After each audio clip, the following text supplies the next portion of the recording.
예수님을 믿으면 영생을 얻게 된다 하는 단순한 명제는 기독교만이 가지고 있는 아주 독특하고 고유한 선언입니다. 그래서 많은 사람들이 믿으면 구원이라는 사실에 대해 오해하거나 이를 반대해왔고 지금도 공격하고 있습니다. 흔히 제기되는 질문은 이것입니다.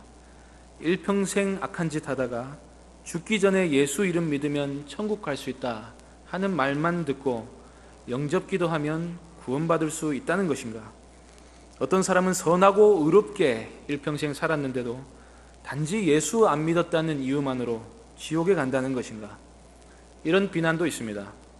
기독교는 믿기만 하면 구원받는다는 교리가 있어서 이 땅에서 아무렇게나 살아도 예수 믿는다고 하기만 하면 또 천국에 가서 잘 먹고 잘 산다더라.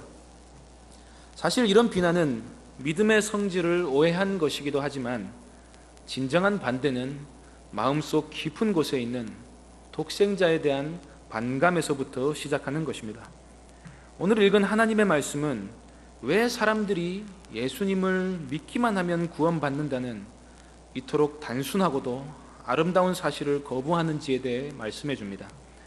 그리고 믿는 사람들은 어떻게 해서 믿게 되는지도 가르쳐 줍니다. 요한복음 3장 16절부터 시작을 하면 구원 얻는 믿음을 가진 그리스도인은 먼저 하나님이 세상을 사랑하신다는 사실을 믿는 자들입니다. 독생자를 주신 것은 하나님이 세상을 사랑하신다는 가장 확실한 증거입니다. 유대인들은 메시아가 오면 유대인만 구원하고 세상은 다 심판해 버릴 것이라 생각했습니다. 그러나 예수님은 니고데모에게 그게 아니라 하나님이 세상을 사랑하셔서 독생자를 준 것이라 말씀합니다. 그래서 구원 얻는 믿음을 가진 성도는 세상을 사랑하신 하나님께서 나도 사랑하고 계심을 믿는 사람입니다. 그래서 이 말씀은 독생자를 보내셨다라고 말씀하지 않고 독생자를 주셨다고 말씀합니다. 그 하나뿐인 아들을 우리에게 선물로 주셨습니다. 선물은 받아서 열어봐야 합니다. 그런데 이 선물을 여는 방법이 바로 그를 믿는 것입니다. 믿으면 되는데 세상에 하도 거짓 믿음이 많아서 참된 믿음이 무엇인가에 대해 이미 많은 설교와 설명이 있어 왔습니다. 믿는다고 착각하고 입술로만 고백하는 일이 비일비재하기 때문입니다. 어떤 믿음이 과연 참된 믿음인지를 확인하는 방법으로 흔히 믿음에 따르는 선한 성품의 열매가 그 사람에게 맺혀지고 있는가를 살펴보기도 합니다. 혹은 믿음에 따르는 선한 행위가 있는가 하는 것으로 그 믿음을 점검해 보려는 시도를 하기도 합니다. 그러나 오늘 이 가장 원색적인 복음이 제시하는 것은 그런 설명은 하나도 없고 단지 하나님의 아들 독생자를 믿기만 하면 누구든지 멸망하지 않고 영생을 얻게 된다는 것입니다. 바로 이 진리의 기초에서 바울의 다음과 같은 선언이 나왔습니다. 사람이 마음으로 믿어 의에 이르고 입으로 시인하여 구원에 이르느니라. 가장 중요한 것은 어떤 행위 이전에 마음으로 정말 믿는 것입니다. 그리고 믿으면 정말 우리에게 있는 모든 죄의 문제가 말끔히 해결이 됩니다. 이 사실을 믿지 아니하면 그 사람은 여전히 자기를 의지하면서 예수 그리스도를 나의 구원자로 받아들이지 않고 있는 것입니다. 구원에 있어서 바로 이 믿는다는 문제가 전면에 부각되었기 때문에 사람의 구원 여부를 파악하는 데 있어서 이제부터 혼선이 생기기 시작합니다. 왜냐하면 인간에게 있어서 믿음이란 매우 주관적인 심리 상태를 뜻하는 것이기 때문입니다. 영웅담을 다루는 헐리우드 영화에서 결정적인 순간에 가장 많이 반복되는 말 중 하나가 믿음입니다. 주인공이 어떤 일을 해결하러 나가기 위해 아주 무모한 일을 하거나 위험한 곳으로 뛰어들려 합니다. 이때 동료가 나서서 그를 말립니다. 성공할 확률이 너무 낮다. 목숨만 잃게 될 텐데 왜 나서는 것인가? 주인공이 대답합니다. 왜냐하면 난 믿으니까. Because I believe. 뭘 믿는지, 도대체 얼마나 믿는지, 어떻게 믿는지, 약속은 무엇인지, 대책이 무엇인지 그런 것은 중요하지 않습니다. 그저 마음속에 그 문제가 해결될 것이라는 주관적인 확신만 있으면 됩니다. 많은 사람들이 믿음을 이런 주관적인 확신이라 생각합니다. 누가 뭐라 하든 관계가 없습니다. 내가 어떻게 믿고 확신하느냐가 그 사람에게 있어 가장 중요한 것입니다. 이런 식의 믿음이 예수님을 믿는 믿음에 적용될 때 그 믿음은 착각이 됩니다. 예수 믿지 않으면 지옥 간다거나 예수 믿으면 천국 간다고 해서 믿어본 것뿐입니다. 그러나 오늘 말씀을 자세히 보면 예수 믿으면 어떻게 된다 하는 사실을 믿는 것이 믿음이 아니라 독생자이신 그 분 자체를 믿는 것이 믿음입니다. 예수 믿으면 죄 사함 받는다, 예수 믿으면 영생을 얻는다, 예수 믿으면 복을 받게 된다는 사실을 믿는 것은 예수를 믿을 때 그 안에 들어있는 부가적인 내용만을 믿는 것입니다. 예수 그리스도를, 그분 자체를 믿는 믿음이 있어야 이 모든 약속이 손에 들어오는 것인데, 불신앙적 믿음은 예수 그리스도에게는 별로 관심이 없고 혜택에만 관심이 있습니다. 그러나 알곡과 가라지를 구분하기 어려운 것처럼 그리스도를 믿는 참 믿음과 단지 혜택만 믿는 유사 믿음을 얼른 구분하기란 참으로 어렵습니다. 그런데 시간을 두고 보면 어느 정도는 그것이 다 드러납니다. 일반적으로 사람들은 어떤 사람에게 믿음이 있는가 없는가 하는 것을 종교적인 열심의 정도로 파악하려 합니다. 교회 열심히 다니는가? 기도 많이 하는가? 전도 열심히 하는가? 선한 일을 많이 하는가? 그러나 제가 보기에는 그 사람에게 구원 없는 믿음이 있는가 없는가 하는 것은 그런 기준으로는 분별하기 어렵습니다. 오히려 불신앙을 가진 사람들이 자기 욕심을 이루거나 마음의 불안을 해결하려고 종교적인 열심을 더 많이 보이기도 합니다. 사람 속에 있는 믿음의 신실성을 파악하는 가장 단순한 방법은 바로 이것입니다. 그 사람이 그리스도를 진정으로 사랑하는가 아닌가 하는 것입니다. 그리스도 한 분에 대한 참된 믿음은 그리스도에 대한 지고지순한 사랑을 불러오기 때문입니다. 어떤 대상을 사랑한다는 것은 그 대상에 대한 동경과 희생과 헌신까지도 포함하는 것입니다. 그분을 이용해서 내가 행복해지겠다 하는 것은 사랑이 아닙니다. 세례 요한처럼 내가 쇠할지라도 그분이 흥하여야 하겠다고 여기는 것이 진정한 믿음이요 사랑인 것입니다. 그래서 자기 행복을 추구하는 사람들은 그리스도를 따르는 자가 아닙니다. 내가 행복해지기 위해서 예수를 믿어야 하겠다 하는 믿음은 마치 돌밭에 뿌려진 씨앗처럼 그리스도 때문에 환난이나 박해가 오면 곧 넘어질 무가치한 믿음입니다. 그래서 참된 믿음은 행위의 문제 이전에 예수 그리스도 그분이 나에게 주어지셨다는 사실을 믿는 것입니다. 그분만이 나의 왕이시요 나의 사랑의 대상이시요 하나님의 유일하신 아들이시요 나와 특별히 관계된 나의 구원자이심을 믿어야 진짜 믿음입니다. 자다가도 생각이 나고 길을 걷다가도 생각이 나고 음성조차도 즐겁고 말씀을 들을 때 마음이 기쁘고 그분이 나를 위해 행하신 일들이 늘 감격스럽고 감사하고 그래서 늘 주님이 내 앞에 있는 것처럼 행동하게 되고 그렇게 주님 자체를 진정으로 사랑하는 마음이 있어야 믿음이라는 것입니다. 그래서 우리의 가장 유명한 복음은 이렇게 말씀합니다. 그를 믿는 자마다 영생을 얻게 하려 하심이라. 17절입니다. 하나님이 그 아들을 세상에 보내신 것은 세상을 심판하려 하심이 아니요 그로 말미암아 세상이 구원을 받게 하려 하심이라. 하나님의 아들이 오신 것은 세상에 구원을 주시기 위함입니다. 하나님이 독생자를 보내신 의도는 우리에게 있어서 좋은 일로 보내신 것입니다.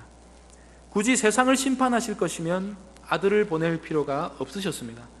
왜냐하면 모든 사람은 하나님 앞에서 이미 정죄의 상태에 놓여 있기 때문입니다.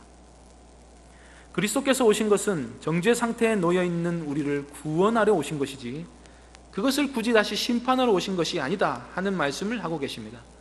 그래서 예수님께서는 의인을 부르러 온 것이 아니라 죄인을 부르러 오셨다는 말씀을 하셨습니다.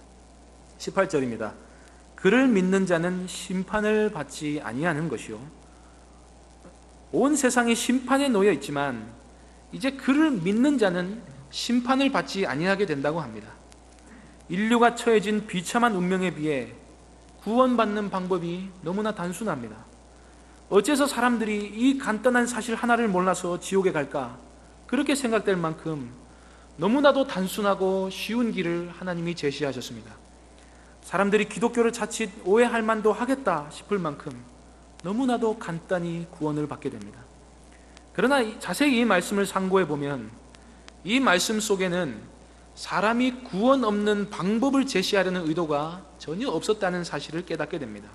주님의 말씀은 천국 가는 10가지 방법과 같은 식의 가이드라인을 제공해 주는 것이 아닙니다.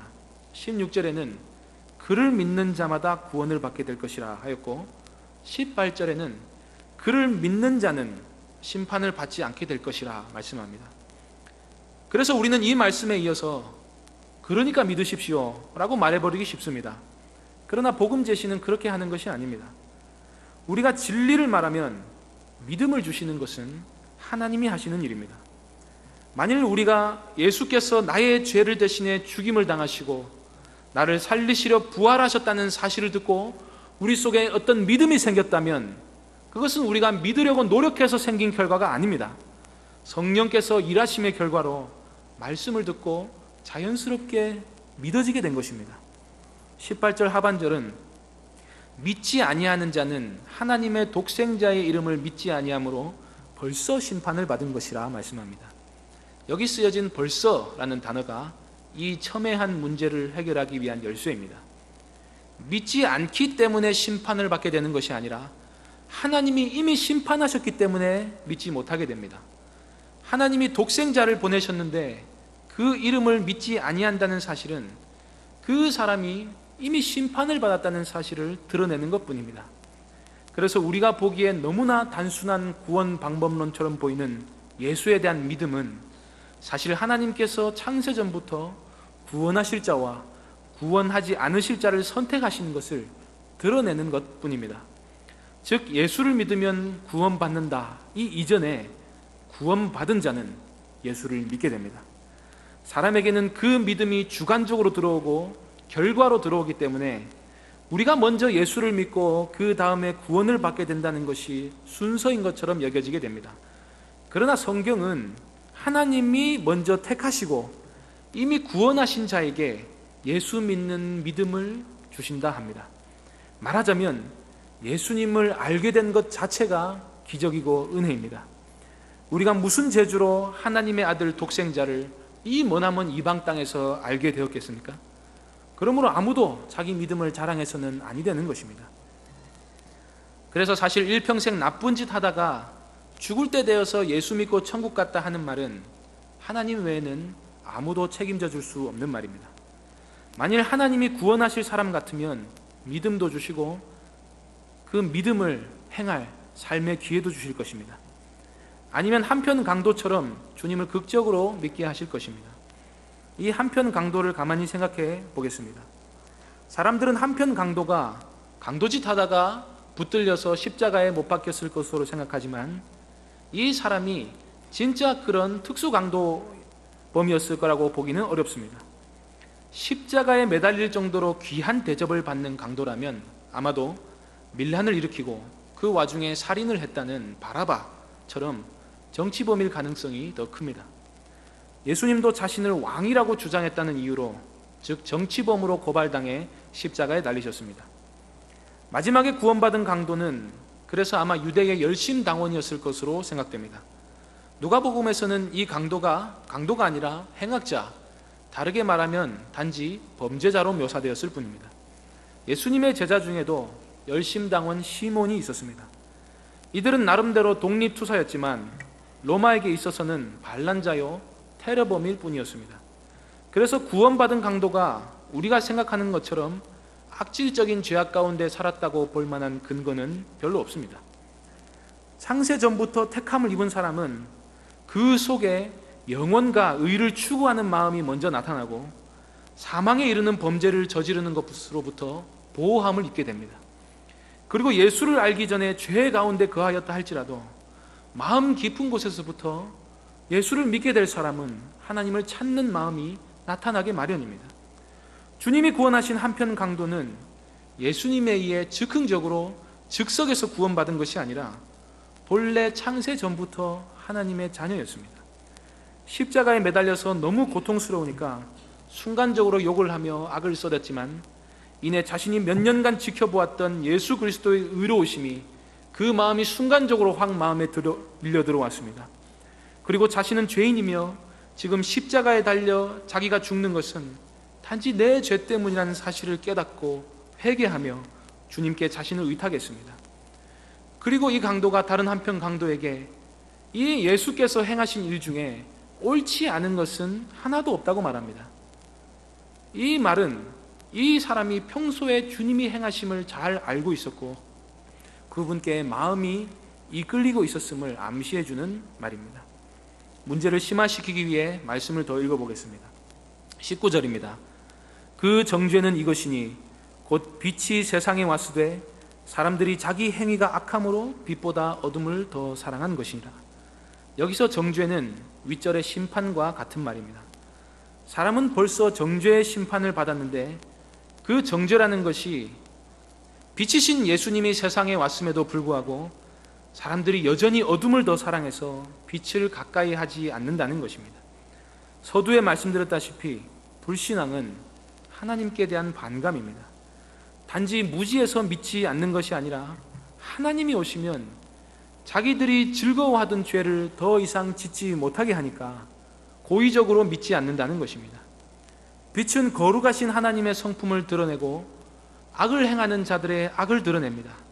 그러나 어둠에 행하는 사람들, 곧 죄를 짓거나 죄를 지을 계획이 있거나 회개하여 돌이킬 마음이 없는 사람들은 빛을 반대합니다. 어둠 가운데 있으면서 빛으로 나아가면 자신들의 죄가 드러나 부끄럽고 모멸감을 느끼며 심판에 대해 두려워해야 하고 또 지금 행하고 있는 죄의 즐거움을 빼앗길까 두렵기 때문입니다. 저는 이 말씀이 사람들이 왜 죄를 짓게 되는가에 대한 가장 완벽한 심리 분석이라 생각합니다. 사람들은 죄를 사랑하기 때문에 죄를 짓는 것입니다. 죄가 주는 즐거움을 너무나 사랑하기 때문에 죄를 짓습니다. 이것이 죄인 줄 알면서도 끊지 못하는 죄가 있다면 스스로가 왜 그런 죄에서 빠져나오지 못하는가 생각해 보십시오. 그 죄가 즐거움을 주기 때문입니다. 마음이 죄악으로 기울어져 있기 때문에 의로우신 예수께 가서 회개하는 것이 두려운 것입니다. 그래서 보면 사람들이 믿음을 갖지 못하는 이유는 자신들의 행위가 악하기 때문입니다. 그리고 악한 행위를 고칠 생각이 전혀 없기 때문에 우리가 보기에 아주 단순해 보이는 예수 믿는 믿음을 갖지 못합니다.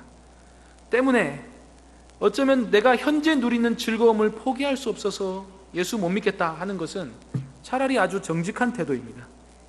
예수님을 믿으려면 진실하게 믿어야 한다는 사실을 이 사람은 알고 있기 때문입니다.